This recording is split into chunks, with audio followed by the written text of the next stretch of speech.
Shalom jemaat Tuhan yang terkasih. Kita bersyukur dan bersukacita pada hari ini.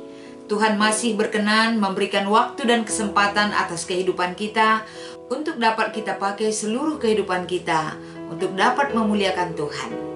Sebelum saya sampaikan firman Tuhan sebagai renungan kita pada hari ini, mari kita mempersiapkan hati dan pikiran kita. Kita datang kepada Tuhan melalui doa kita. Kita berdoa. Terima kasih Bapa yang baik.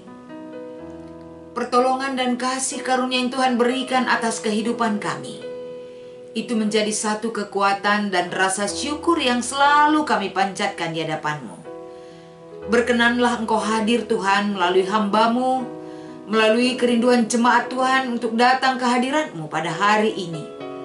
Kiranya Engkau membimbing kami, menguatkan kami dan memberi kami hikmat di dalam Tuhan. Karena itu adalah kerinduan kami sepanjang masa. Inilah doa kami dan harapan kami, di dalam nama Yesus kami mengucap syukur dan berdoa. Amin. Saudara-saudara yang terkasih, pada hari ini sebagai renungan kita, mari kita membuka kitab Mazmur pasal 85. Kami akan membacakan dari ayat 9 sampai dengan ayat 14. Demikian firman-Nya. Doa mohon Israel dipulihkan. Aku mau mendengar apa yang hendak difirmankan Allah Tuhan. Bukankah Ia hendak berbicara tentang damai kepada umat-Nya dan kepada orang-orang yang dikasihinya, supaya jangan mereka kembali kepada kebodohan. Sesungguhnya keselamatan daripadanya dekat pada orang-orang yang takut akan Dia, sehingga kemuliaan diam di negeri kita. Kasih dan kesetiaan akan bertemu, keadilan dan damai sejahtera akan bercium-ciuman. Kesetiaan akan tumbuh dari bumi, dan keadilan akan menjenguk dari langit. Bahkan Tuhan akan memberikan kebaikan, dan negeri kita akan memberi hasilnya. Keadilan akan berjalan di hadapannya, dan akan membuat jejak kakinya menjadi jalan. Demikian firman Tuhan yang sampai kepada kita pada hari ini, dan yang menjadi tema kita adalah keselamatan orang yang setia. Sekali lagi, shalom dan salam sehat buat seluruh jemaat Tuhan dimanapun berada saat ini. Kita memasuki minggu Advent yang kedua. Tentunya satu hal yang diingatkan kepada kita, yaitu bagaimana kita menanti-nantikan Sang Pembawa damai, Sang Pemberi sukacita atas kehidupan kita, yaitu Kristus Yesus. Saudaraku, di masa-masa parousia pada saat sekarang ini, tentunya kita sebagai anak-anak Tuhan pasti memiliki impian dan kerinduan yang mungkin sampai saat ini menjadi satu hal yang kita harapkan akan terwujud di dalam kehidupan kita. Impian apakah itu, saudara-saudara? Tentunya satu hal, yaitu bagaimana kita diberikan damai sejahtera dan sukacita yang betul-betul berasal dari Tuhan kita. Tentunya bagaimana kita hidup damai sejahtera, bagaimana kita hidup dalam sukacita, itu adalah impian setiap manusia. Oleh karena itu, untuk mencapai ataupun mendapatkan damai sejahtera dengan berbagai-bagai cara yang dilakukan oleh manusia di dunia ini, dengan versi-versi yang ada di dalam kehidupan kita, tentunya itu adalah satu hal yang mungkin secara manusia banyak sekali menjadi impian yang mungkin sampai saat ini belum menjadi kenyataan. Tapi apakah impian itu tidak akan menjadi kenyataan? Hari ini saudara, bagaimana the dream come true akan terjadi di dalam hidup kita? Apa yang harus kita maknai? Apa yang harus kita imani agar impian itu menjadi kenyataan dan memang iya dan amin ada di antara kita? Satu hal saudaraku, kita lihat bagaimana ketika doa yang dipanjatkan kepada Tuhan yaitu menunjukkan satu sikap, ada kerinduan pemulihan. Ya, kalau kita lihat bagaimana konteks Bani Korah sebagai renungan kita pada hari Minggu ini, yang juga sama konteksnya dengan kita saat ini, yakni rindu pemulihan akan kehidupan bangsa Israel. Sama dengan kita rindu dipulihkan oleh kebaikan Tuhan atas keberadaan bangsa dan negara kita, pribadi kita, keluarga kita, jemaat Tuhan, masyarakat, bahkan dimanapun kita berada. Satu hal yang menjadi kerinduan kita, saudara-saudara, adalah kita rindu dipulihkan oleh kebaikan Tuhan. Jadi di dalam Mazmur ini yang menjadi inti yang pertama yang mungkin kita lihat di sini, bagaimana rindu dipulihkan oleh kebaikan Tuhan, harus sebenarnya ada kesadaran.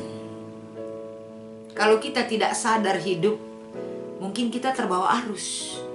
Tapi kalau kita masih memiliki kesadaran, dan kesadaran itu kita pakai di dalam kehidupan kita, dan kita mengingat kembali, tanpa kebaikan Tuhan, sama seperti orang Israel, tanpa kemurahan Tuhan, mungkin mulai dari generasi ke generasi yang ada di dalam kehidupan bangsa ini tidak akan layak ataupun mendapatkan hak untuk hidup.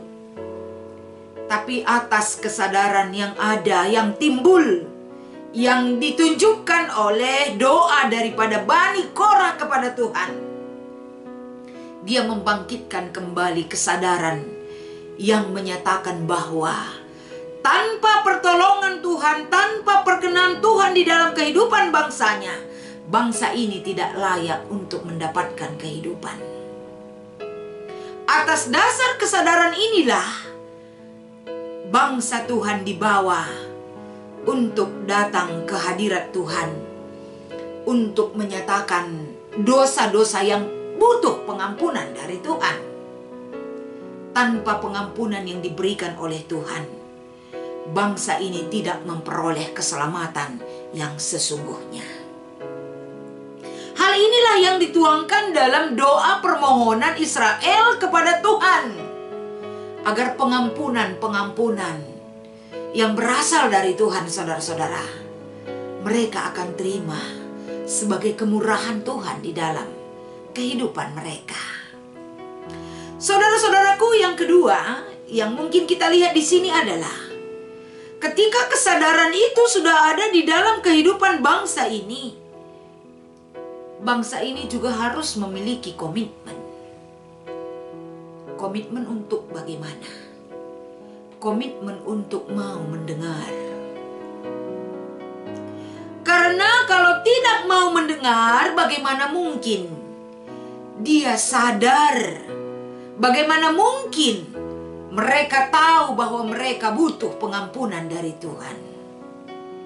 Oleh karena itu Paulus di dalam kitab Roma pasal 10 ayat 17 mengatakan, iman timbul daripada pendengaran kita akan firman Tuhan. Kalau kita mau mendengarkan firman Tuhan, berarti iman yang timbul di dalam diri kita. Terbuka kesempatan untuk diri kita memahami, menyadarkan kita, dan menyerahkan diri kita kepada Tuhan. Oleh karena itu firman terus dikumandangkan, firman Tuhan terus diperdengarkan, diberikan kepada bangsa ini, agar melalui kuasa dan kebenaran firman Tuhan tersebut, bangsa Israel tentu akan memperoleh pemulihan dari Tuhan. Saudara-saudara, pada kesempatan ini, salah satu yang perlu kita renungkan adalah firman Tuhan itu, kebenaran firman itu sudah seringkali digaungkan kepada kita. Sudah sering sekali dikumandangkan di dalam hidup kita. Yang menjadi persoalan, saudaraku, adalah apakah ketika firman kebenaran itu disampaikan, digaungkan kepada kita, apakah kita mau mendengar atau tidak? Ataukah masih ada orang yang bersedia untuk mendengar?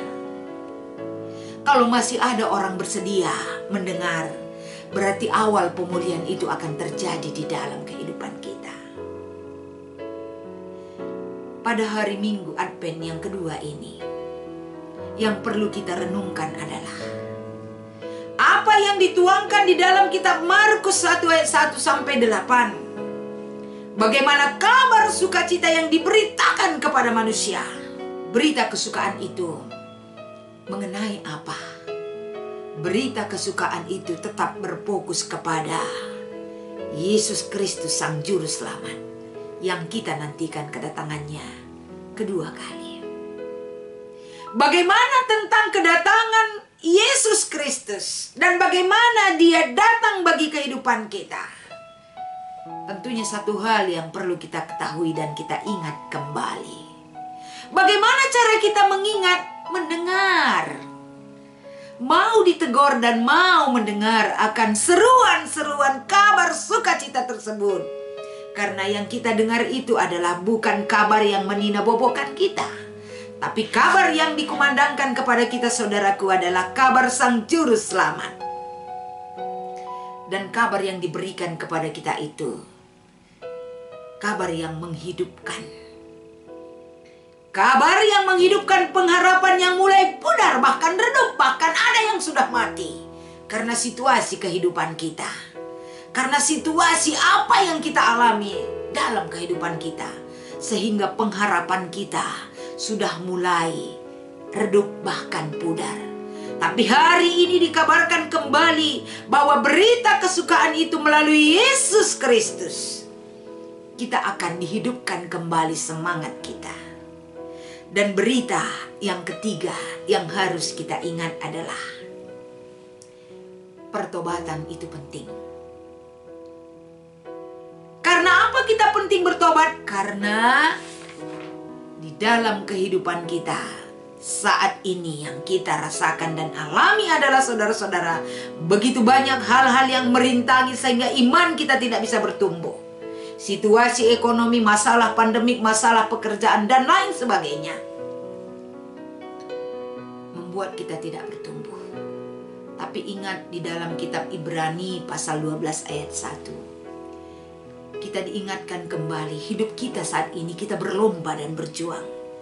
Berlomba bukan asal ikut dalam perlombaan, tapi ketekunan dalam perlombaan itu wajib kita miliki. Karena dalam perlombaan itu ada satu hal kemenangan, yaitu kedatangan Yesus Kristus kedua kali. Kita beroleh kehidupan yang kekal bersama Kristus Anak Allah. Pada hari ini, saudara-saudara, keselamatan orang yang setia sebagai tema kita. Kesetiaan kita menantikan Kristus yang kedua kali. Kesetiaan kita, ketekunan kita dalam perlombaan-perlombaan untuk mewujudkan iman yang sesungguhnya kepada Tuhan. Dan kesetiaan kita juga, saudara-saudara, di dalam mendengar kebenaran firman itu. Dan kesetiaan kita juga untuk menjaga hati dan seluruh hidup kita agar tetap bersiap, agar tetap dibenahi dengan hal-hal yang baru atas kehidupan kita.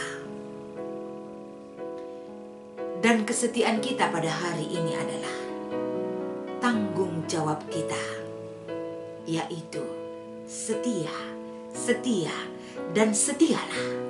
Karena keselamatan Tuhan akan berikan kepada orang yang setia di dalam Tuhan. Tuhan Yesus memberkati. Mari kita berdoa. Terima kasih Tuhan buat lawatan-Mu kepada kami pada hari ini. Kiranya Engkau tetap berkenan mengingatkan kami, agar kami setia sebagai anak-anak-Mu Tuhan. Agar kami mau mendengar teguran-teguran-Mu. Agar kami mau berlomba untuk mempertahankan iman percaya kami. Agar kami mau Tuhan menjaga kekudusan hidup kami. Agar kami mau Tuhan mewujudkan kesetiaan yang sebenarnya. Agar keselamatan yang sudah Tuhan persiapkan bagi kami, kami juga berhak untuk menerimanya. Terima kasih Bapa, di dalam nama Yesus kami berdoa. Amin.